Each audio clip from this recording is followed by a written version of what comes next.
did a 90-day no alcohol challenge, and this video I'll be making to share on that journey, how it was for me, why I did it, and what my goal is now that it's my 91 days. So for most of my 20s and into my 30s, I was drinking almost every single day. I wasn't getting drunk every single day, but I was drinking every single day. I would have a glass of wine in the evenings, and in the weekends I would definitely go out and drink like 2 to 3 drinks, sometimes 4. And these were really heavy drinks, like Cutwaters, like 12%, 14% on one drink. And so I would have multiple of those.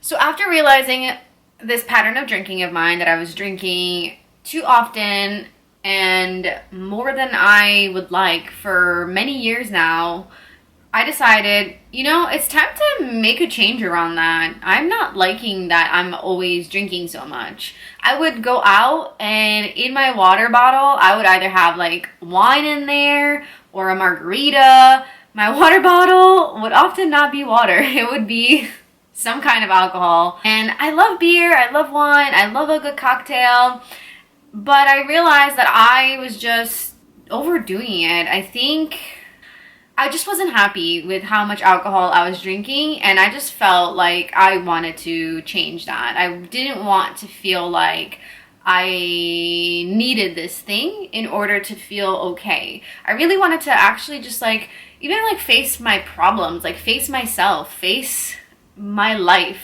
without feeling like I need a substance to numb me down, without feeling like I needed alcohol to make me feel okay, to relax me. At the end of the night, I would love to drink some wine. That would be my thing, just ooh, it's the end of the day, time to open up that bottle of wine. So this is how my journey went with it.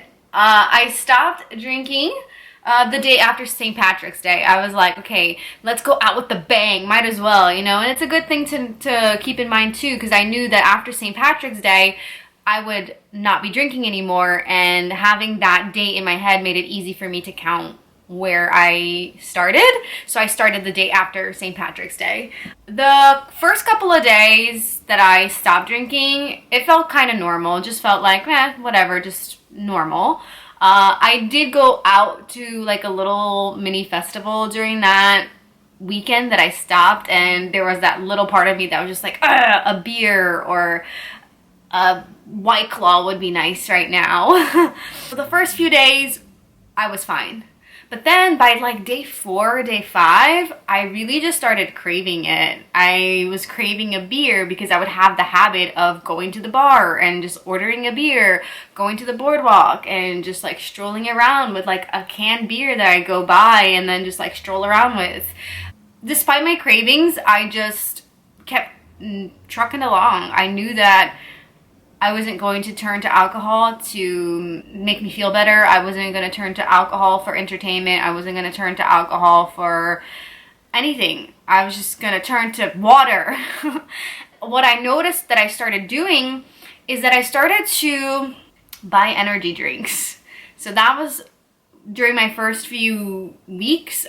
Instead of going and drinking alcohol, I started drinking energy drinks. Not every day, but 2 to 3 times a week, sometimes 4. But then I got a little wiser and smarter with it, and I started to buy seltzer waters. One that I really, really liked was this pineapple sparkling water. It's made with real pineapples, and it's just water, just carbonated water with real pineapples, and that's it. And that was really actually one of the best things, and something that I want to continue to keep in my life. Drinking the club sodas has also helped me with my water intake. I don't consume as much water as you probably should be consuming on a daily basis, and having the seltzer waters, club sodas, around certainly helped me increase my water intake. So that's also been a plus. If you are looking to cut down on your alcohol and you just want to have a drink in your hand, that is such a great alternative I found. But if I were to like go out with my friends, it was like, or we'd go dancing, or if I was doing anything, I'd usually get like an energy drink so that I could pretend to feel something. Cravings would come and go. There was a couple of times where I'm like, forget this 90-day, I'm gonna just go have a drink. And I'm like, are you crazy? No, you're not. No, you're not. You just sit your butt down and you, no. And you don't do that. The real test too was I had a case of White Claws in my fridge. And so every time I'd open my fridge, I'd look at the White Claws and I'm like, oh, see ya in 90 days.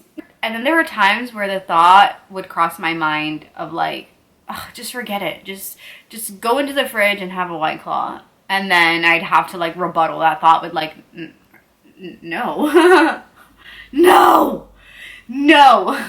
The thought would come, the desire would come, and then I just had to stay firm with it and just say no, and then not do it. And then, you know, a few minutes later, the craving would pass. Over time, like after like, you know, like the 40th day, I wasn't even thinking about alcohol anymore. And now I'm actually kind of like scared to drink it again. I'm like, what am I gonna feel? Am I gonna like it? But one thing is for sure, I don't want to go back to drinking every single day like I was. I don't want to go back to like every evening having a glass of wine. I don't want to go back to every weekend drinking alcohol.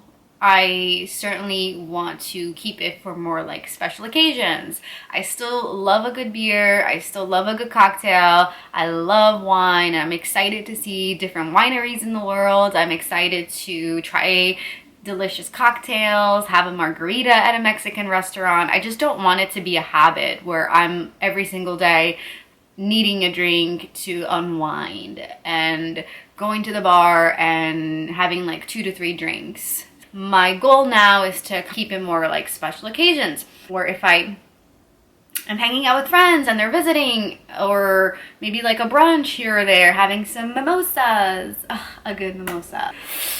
So yeah, that's essentially the journey. My intention now is to just reduce and use for special occasions and yeah, just here and there, not like before.